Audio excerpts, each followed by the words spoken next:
Hey guys, welcome back to the Cardsmiths, and it is a beautiful fall day here up in Western Canada. And yeah, it's gorgeous. I'm just sitting outside, and everyone talks about spring cleaning. Doing a bit of fall cleaning here. So today's video is going to be based on, as you would have seen when you clicked on it, some culling. We're going to do some culling. I'm going to trim down my games collection here. One of my local stores has a consignment program where you can sell your games through their store, and then you can either choose to get money back from, I think it's 70%, 70 something percent, or you can elect to take store credit, which I believe you get 85% of what the game sells for at the store. So the store takes some portion of the cut, but it's just, in my experience, much easier than selling things on Facebook Marketplace, Board Game Exchange, that type of thing. So yeah, that's what I'm going to do. I'm going to take some games in today. When I had my last culling video, I actually ended up getting a lot of store credit with the store for that. And it was like, okay, there are a lot of other games that are sitting around that I really started thinking about, and they're not really going to get played. I have a bunch of these are unopened even,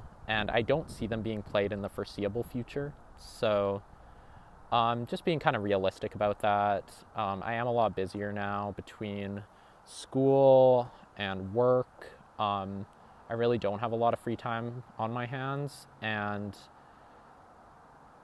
when I do have time to, devote to this hobby and play games, there's a smaller subsection of games which I would just rather commit that time to than these ones. And yeah, we're going to get into what these are, and then I'm going to give you a reason why each of these have found their way out of my collection, or are finding their way out of my collection. So, and some of these were tough because they're games that I do attach some sentimental value to. So, and in an ideal world, it would be fun to sit down and spend some time with all of them. But, time is a finite resource. And yeah, like I said, there's just other games I'd rather get to the table than these ones. So, hopefully they can move on to someone who will be able to give them the life they deserve. So let's get into what these games are. So the first thing we're going to look at here are the 7th Sea CCG Strange Vistas starter decks. And I was surprisingly able to find these at one of my local stores. They had a lot of 7th Sea CCG, the old card game from, I think, 1999, sitting around back in their warehouse. I saw some on their website. It turned out they had actually more that wasn't even available on their online website that the store owner pulled out for me from the back, and I had a look at. I picked up these two. I picked up a couple other ones as well, which those ones are open. I'm going to hang on to those. But these two here, the reason these are leaving my collection is, in terms of me sitting down and playing a head-to-head 2-player card game, there's just a lot of games on the list that I would put ahead of this that I would get to the table first. Particularly 7th Sea City of 5 Sails. The Kickstarter is going to be upcoming on October 11th. I would rather devote that time to testing that game, whether that be through TTS or if there's opportunities in person. Then there's other games that are ahead of it as well. I would get L5R LCG to the table ahead of this, Star Wars LCG, Netrunner LCG. So I do like the game, and it's fun to look at the history of the 7th Sea world. I know this is based on the first edition of the RPG, but it's still the same universe, and it's cool to dive deeper into that. And I actually participated in a 7th Sea CCG event at Gen Con, and that was a blast. But I actually borrowed a deck from Steven, one of the guys on the game's continuing committee to keep that game going, and he was the forefront of getting that event organized at this past Gen Con, working with Pinebox to make that happen. And when I played in the event, he actually just lent me one of his decks. He has a huge collection, tons of decks built. So I figure I do think it would be fun to participate in future events at Gen Con for the game. But if that is the case, they do allow proxies now. So either A, I would just build something through proxies, or B, I would just loan cards from, one of the other players. There's a great community of players, and I'm sure Steven would be happy to supply me with a deck again in the future to participate in the event if I'm back at Gen Con next year. So these just are something that's just going to end up sitting around in my room, so we'll move on from them. I have the Corsairs. Sorry, we'll try to get this to focus. There we go. The Corsair starter deck, the Kiradin. So apparently he's very powerful. They actually, at the Gen Con event, they errated his card because he was too strong, or prior to that event. So yeah, the Din. And these are super cool starter deck boxes. I really like them. You got the old AG logo. This is the Corsairs one with Kiradin. The other one here is the Goss's Gentleman with, I believe, Philip Goss. So there he is. Goss, I think would be. Anyway, so yeah. Matey, within this box be everything you need to plunder the seven seas. Pillage towns and merchant vessels, discover lost civilizations, and give your enemies what for with a good broadside. So hoist your colors and make fast your guns. We be on our way to the seven seas. So yeah, it's a super cool, I love the IP. It's really rich and vibrant and flavorful, and I'm really excited to explore that in a lot more depth and nuance through Pinebox's new entry into the world of 7th Sea with the City of Five Sails. So there's that. So next up is actually another fairly recent addition to my collection from, well, the weird thing is it feels recent, but at this point, actually, I believe it was January, which, we're nearing the end of September, and we're actually getting to coming up on a year on that. So it is crazy how fast time flies. But as you can see, you might remember this from that video where I had a big games shipment. There was this. There was something else we're actually going to get to in this video. Terraforming Mars was in there. I love Terraforming Mars. I love that game. But anyway, I digress. Here's Arkham Horror, the card game. This is the revised core set. So I do think it's a much better product than the original, where you had to own 2 copies to have a full collection of the core set. There were other quality of life upgrades as well. This big first player token, some updated art on the cards, 3 resources instead of just all ones, things of that nature. So yeah, the reason, as you can see, this game is still in the shrink, so it's yet to be played. And this one comes down to the reality of just it not getting to the table when I have time to play a game, as I mentioned, with the 7C CCG starters there.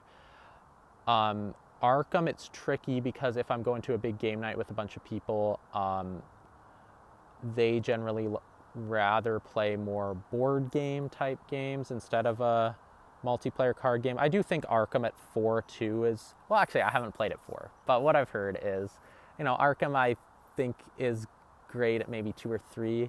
I'm sure it's still a lot of fun at 4, and I would love to try it at 4 at some point, but I think it's just a bit of a harder sell for me in terms of some other stuff, so at least with that particular group. And in terms of solo play, which, yes, you can do that with Arkham. If I'm going to be doing that, I'd rather just hop on TTS and play some 7th Sea or something like that. What I'm finding is with a solo card game or board game, I know a lot of people love them, and just as a way to relax and have some fun mental puzzles to work yourself through. But for me, at least, I'm finding if it's going to be me playing a solo game, I would rather play a video game or a board game adaptation on my computer through Steam or something like that. That, there's things are automated and I don't have to do all the housekeeping with pieces, and the game kind of runs itself more in that way. So yeah, that's Arkham. Um, it is too bad, but at the same time, I'm at peace with it. I do think Arkham's a great game. This isn't a knock towards the game of Arkham. It's just more of a reality thing. And yeah, so yeah, that's Arkham. Actually, there's this Stella Clark Investigator starter deck as well, which is still, as you can see from the tape there, still sealed. So I'm gonna try to move along from this one as well. Next up, as you can see here, is the Lord of the Rings, the card game, a game by Nate French. This is the revised core set for this game as well. I have heard lots of great things about this game, but as you can see again, this was one that I got in that shipment with the revised core set of Arkham and Terraforming Mars, and like I said, as you can see, this one is also still in the shrink. I haven't had the time or bandwidth or opportunity to really dive into this. Just really been busy with other things, and in the time I have for games, yeah, there's other ones I would rather be playing for all the reasons I just discussed with Arkham. So we're gonna, move along from this one. The fact that these two are still in, the fact that everything we've looked at so far is still in the shrink will hopefully make it a little easier to sell. So I always make this mistake with my camera. I orient it in portrait instead of landscape mode, and then that just doesn't really work for converting it over to YouTube. So we hopefully have it fixed for this next part of the video, but yeah, sorry about that, guys. I'll try to work on avoiding that in the future if I can remember anyways. So yeah, as you can see, this is Axis and Allies Pacific 1940 2nd edition. This is a game that I have gotten to the table. It was a long time ago though, and this one was a bit of a tough one to part with for me because there is a sense of nostalgia here. I do think it's a good game as well, at least in terms of recreating a World War II type simulation on a broader scope than Memoir 44 offers. But, I do prefer Memoir 44 as a game and a system.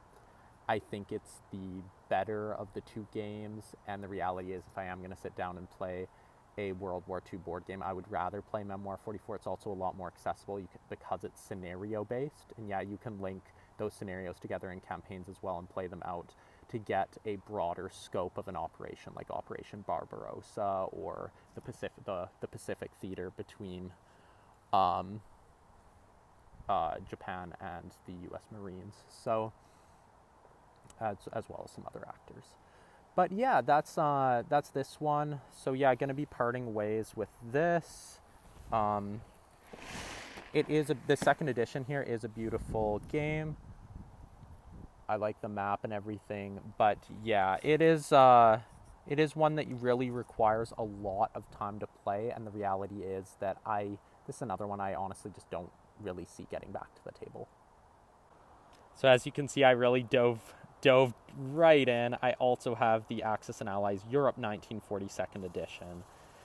This one, unlike the Pacific 1940, I actually have yet to get this to the table, and because it's going to be part of my collection, I suppose never. But yeah, again, it isn't that I am not interested in it. It's just, again, that reality of there's a finite amount of time. This is a hard one to find the time to sit down for something this long. And the reality is, if I'm going to do that, I would rather play a different game. So, adios to Axis and Allies Europe 1940 2nd edition. And yeah, something I do want to touch on with these two Axis and Ally games is that they are a broader game, but they really do show their age in a way. Whereas compared to modern board game design, where you can get a very rich and fulfilling experience with meaningful decisions in a more condensed and accessible playtime, that is something that does hold these games back. Yep, your eyes do not deceive you. I know. So it's Root here, ready to be put in the car and driven off to consignment. Yeah, this one was the hardest one for me out of this batch of games that I'm going to be taking off to the store to sell. This was hard. I sat, I deliberated with this one, and it really came down to a particular reason that it's leaving, and there are some other ones as well, but the main reason behind that this departure is Ahoy here. And Ahoy captures the experience. I mean, it is a very distinct and different and unique game, but I think it takes the positive elements of Root and it really builds on them. It's more accessible. It's easier to get to the table, whereas instead of 4 unique factions, or 6 or more, depending on what expansions you add, Ahoy, when you're teaching, you're really, because there's 2 smugglers that play exactly the same, even in a 4-player game, you're only teaching 3 kind of distinct things. I think I prefer the theme here. I love the theme of Ahoy. I love the pirate theme. It is something that I think is not touched on often in the tabletop games industry. And it's, becoming a little bit more common. And there are pirate games out there, of course, but this does feel quite fresh to me. And not that Root isn't, because, I mean, Root is arguably actually even more unique in that sense, a game of playing these woodland critters. So that's not an argument for Ahoy being a more unique theme than Root, because it's not, but Ahoy still is a unique theme, is more so what I'm saying. And yeah, Ahoy, I just honestly prefer it as a game. I love the map building element of Ahoy with the modular tiles. I love the feeling of sailing around and delivering items and hiring crew. It's more of a hit with me. It's more of a hit, or there's more interest in Ahoy with my board game group than with Root. So I love Ahoy. I actually have a lot of good things to say about it. I think it's an extremely good game. It's very well designed. It's not too long. There's so much depth to the meaningful decisions that you can make. And it's just so good. I could keep raving on about this, but yeah, that's a large factor behind my departure from Root here. And Root, yeah, like I said, it is a tough game to get to the table. Root also, to me at least, and I know some other reviewers have said this as well, but it does feel a bit more like a simulation where you sit down and you sort of are placed into this role that you have to play. Whereas, the birds, the Eerie, need to keep the cats down. And there's certain roles that you sit down and just have to go and play. And I do think that removes some sense of agency. Whereas I really don't get that sense from Ahoy at all with the world building and the different choices you can make. It feels a lot more open and rich and vibrant in the breadth of decisions that are at your disposal, or breadth of good decisions that can lead you on a path toward victory, I think. Whereas, yeah, Root, I get more of a simulation kind of feeling from it, where, you are placed into this predefined role that you kind of need to follow, or else one of the factions might run away with things. So, yeah, that's Root. And yeah, it is hard teaching 4 different factions that are very asymmetrical. I do think Root's a very interesting game. I think that Ahoy, there are a lot of elements from it that exist because of the design and development from Cole Worley on Root. So I do really appreciate Root as a game. I love the art. Kyle Farron, I'm a big fan of his style.